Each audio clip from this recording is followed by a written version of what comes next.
मी हर्षजित अनंतराव देशमुख आज अधिकृतपणे भारतीय राष्ट्रीय काँग्रेस पार्टीतर्फे वरिष्ठ नेत्यांच्या सहयोगाने एबी फॉर्म मी दाखल केलेला आहे। अधिकृतपणे आता मी महाविकास आघाडीतर्फे आणि काँग्रेस पक्षातर्फे अमरावती विधान परिषद क्षेत्रासाठी MLCचा कॅन्डिडेट म्हणून त्यांनी मला पुरस्कृत केला आहे। आता पुढची वाटचाल आपण चालू करू। त्या दृष्टीने आता खूप जास्त काही बोलण्यापेक्षा आम्हाला आता थोडे बरोबर कामं करायचे आहे, प्लॅनिंग करायचे आहे। सगळे वरिष्ठ नेते माझ्या सोबत आहे। वरिष्ठ नेत्यांमध्ये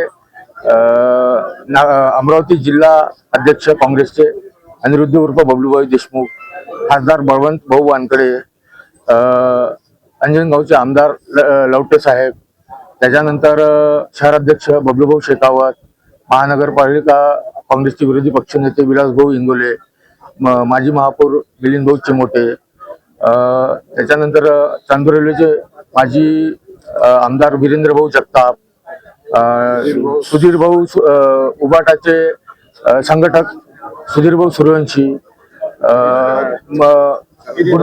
गुर्दे साहेब, पराग गुर्दे साहेब शहराध्यक्ष उबाटाचे, नंतर आज काही कारणास्तव यशोमतीताई ठाकूर आणि माजी मंत्री आणि सुनील भाऊ देशमुख माजी मंत्री इथे सहभागी होऊ नाही शकले, कारण ते यशोमतीताईंच्या आईची तब्येत खराब असल्यामुळे त्या मुंबईला अर्जंटली रवाना झाल्या आणि सुनील भाऊ पण संध्याकाळपर्यंत पोहोचतील, त्यांचा मला तसा फोन आलेला होता।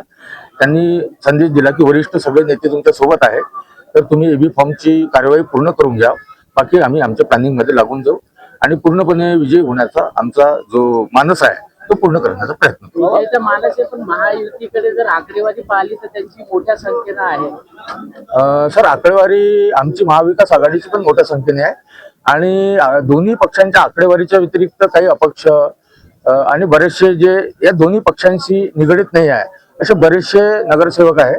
तर या सगळ्यांच्या ज्या काही आमच्या विनंतीवरून सगळे आम्हाला सहकार्य करतील अशी आमची अपेक्षा आहे। अपक्ष आणि छोटे पक्ष यांची भूमिका निर्णायक ठरू शकते, कसं बघायला पूर्णपणे निर्णायक ठरू शकते साहेब। आणि काय राहते बऱ्याचशा गोष्टी पक्षाला तर हे करावं लागेलच ना। हा हा